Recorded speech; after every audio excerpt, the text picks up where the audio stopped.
Hi, my name is Kai Savage. I am doing Biology A-Level, and in this video we're going to be looking at manipulating energy transfer. It's about human activities, and by the end of this video you should be able to explain how humans and their activities can manipulate the flow of energy through ecosystems. Now we're going to start off with primary productivity. And the key definition of this is the total amount of energy fixed by photosynthesis. Now, less than 1% of the sunlight energy reaching the Earth is actually used for photosynthesis. The rest is reflected by the clouds on the Earth's surface. It's used to heat the Earth's atmosphere or to evaporate water, or it could even be of the wrong wavelength, and this means it's not captured by chlorophyll.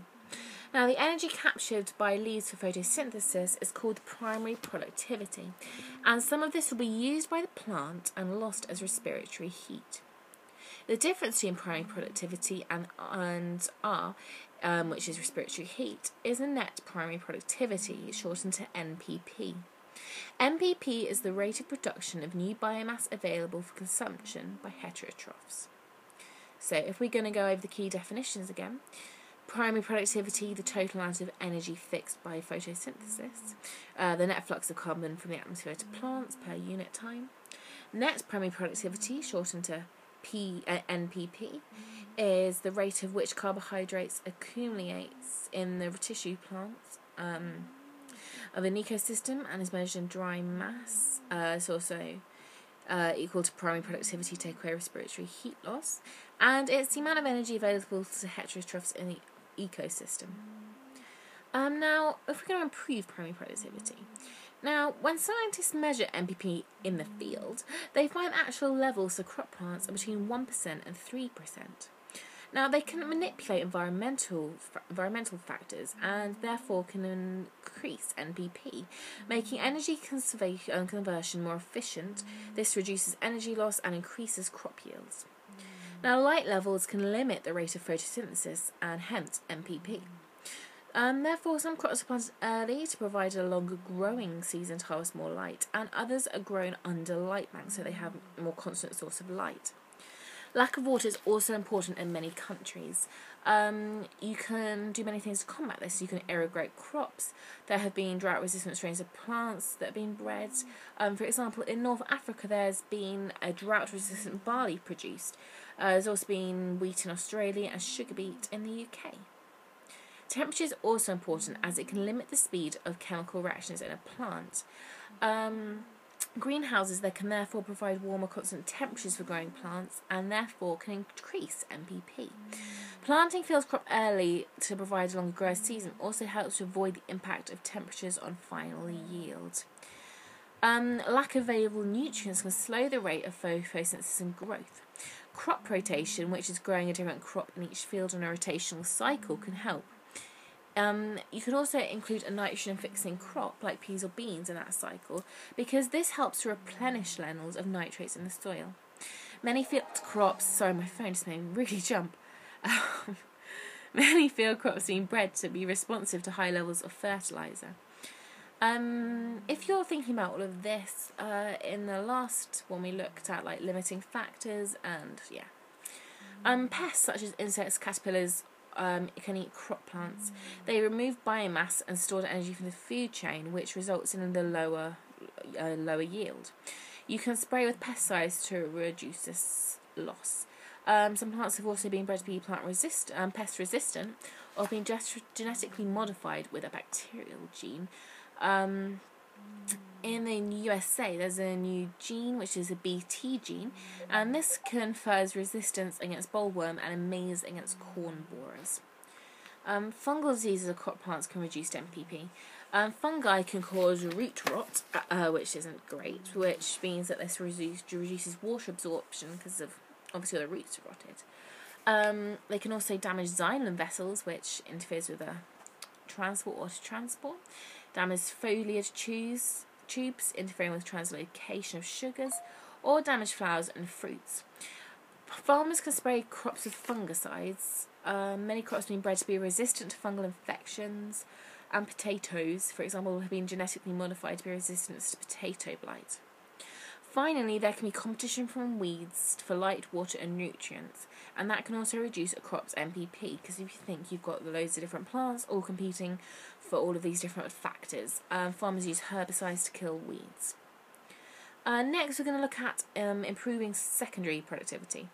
Now, transfer of energy from producers to consumers is inefficient, as is the transfer of energy from primary consumers to secondary consumers and beyond. This is because primary consumers don't make full use of the plant's biomass. Some plants die, consumers don't eat every part of the plant, and they don't digest everything they eat, digesting lots of it. But even when food is digested and absorbed, much of the stored energy is used to keep the animal alive, with only a small amount being stored when it grows.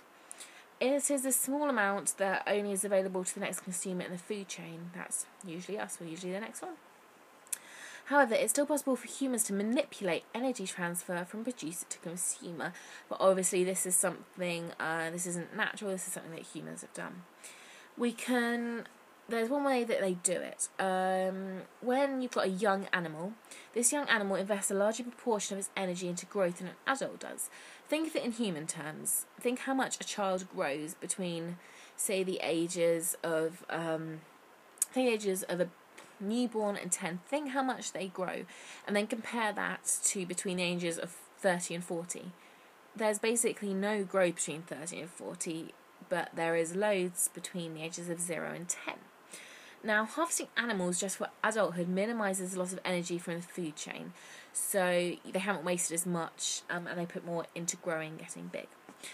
In the past, some farm animals have been treated with steroids to make them grow even more quickly.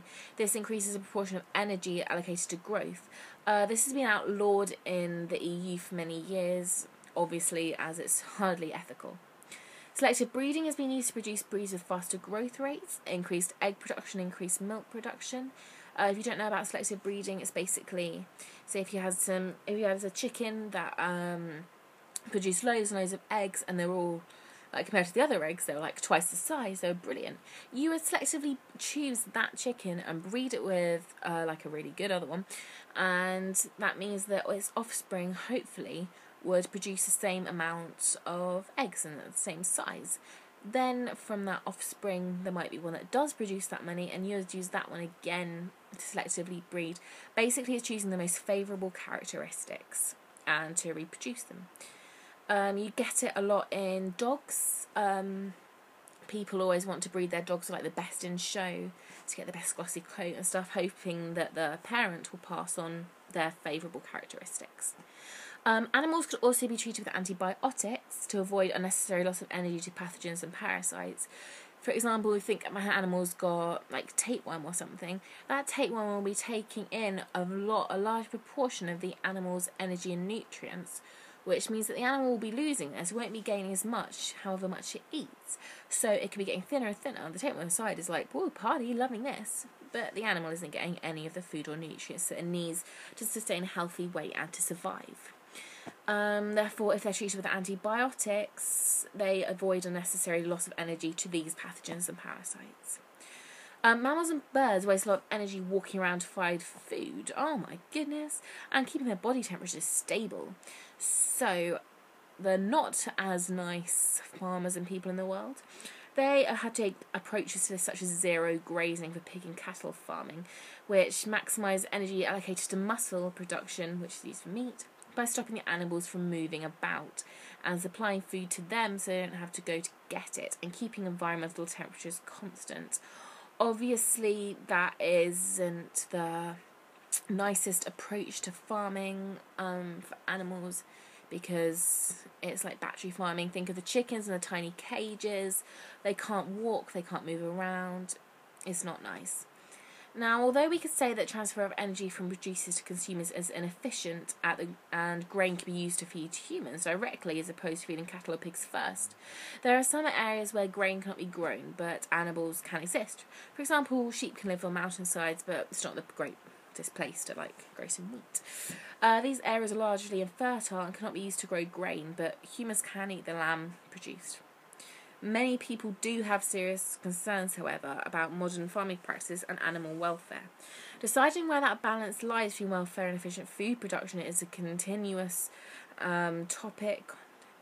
contentious even, it's not saying continuous, but it's contentious topic that's constantly kept under review and should include informed public debate. Yes, so that's not that bad. It's kind of to do, it reminds me of the stuff we did at GCSE level. If you want some questions on that, you could explain why modern agriculture practice may include selective breeding, fertilisers, pesticides.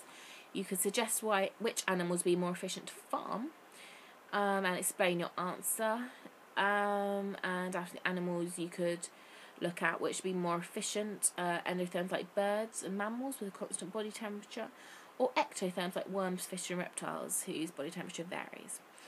Finally, rainforests are an important source of biodiversity. Some rainforests are being cleared to grow crops for animal feed, and because of this, some people have chosen to adopt a vegetarian diet. Explain their reasoning in terms of energy loss from the food chain. So that wasn't too out of a video. That is ecosystems and sustainability under the topic manipulating energy transfer. Sorry for being made jump like 3 times by my phone, but yeah, I hope that your revision is going well, and good luck in your exam.